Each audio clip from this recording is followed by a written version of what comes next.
दो शब्द विचार शब्द निर्माण वास्तव में एक अथवा अनेक अक्षरों के योग से बनता है। वे खाते हैं इस वाक्य में चार शब्द है। पहला वे, जो, आधा, वह और ए। इन दो छोटी ध्वनियों से बना है। दूसरे शब्दों में कहा जाए तो अध, क, अ, ह, आ, ओ। इन चार अक्षरों से बना है। इसी प्रकार तीसरा शब्द खाते चार अक्षरों से बना है। चौथा शब्द है दो अक्षरों से बना है। शब्द भेद शब्द के दो भेद हैं। पहला सार्थक और निर्थक। सार्थक जिन शब्दों का कुछ अर्थ होता है उसे सार्थक कहते हैं, जैसे कि विद्यालय, नदी, तुम, वह, यह बात इत्यादि। निर्थक जिन शब्दों का कोई अर्थ नहीं होता है उसे अनिर्थक कहते हैं, जैसे कि पट, पट, धर, धर, फर, फर, भाड़ा इत्यादि। कुछ निर्थक शब्द ऐसे भी होते हैं जो सार्थक शब्दों के साथ प्रयुक्त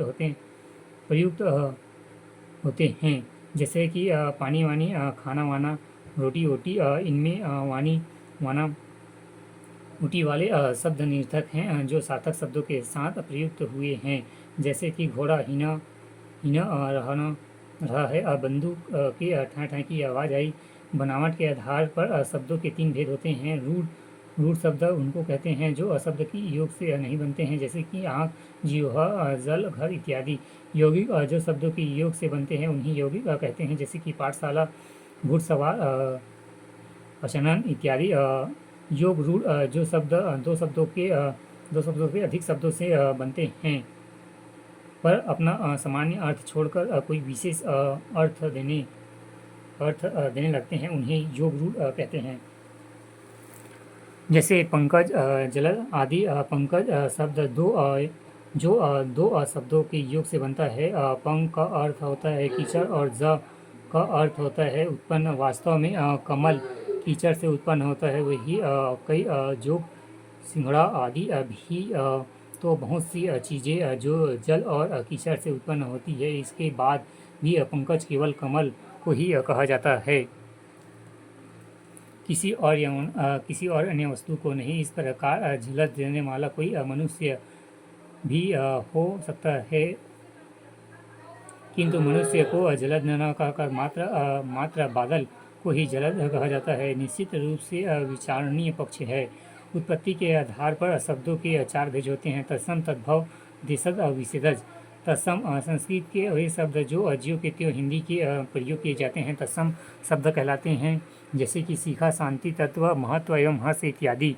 तद्भव वे शब्द जो संस्कृति के हैं किंतु धीरे धीरे उनके रूप बदल गए हैं, हिंदी शब्द में प्रयुक्त होते हैं, तद्भव कहलाते हैं, जैसे कि बर्तन, उपटन, उंगली, जीभ, घर इत्यादि।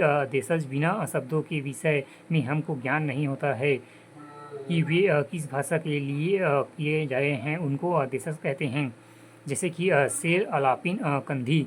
विशेषज जो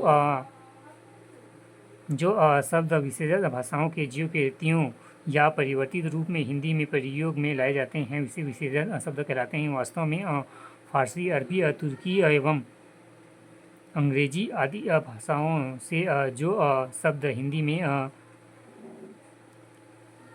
आए हैं विशेषज कहलाते हैं, जैसे फतवा, लकवा, हग, स्टेशन, कॉलेज इत्यादि।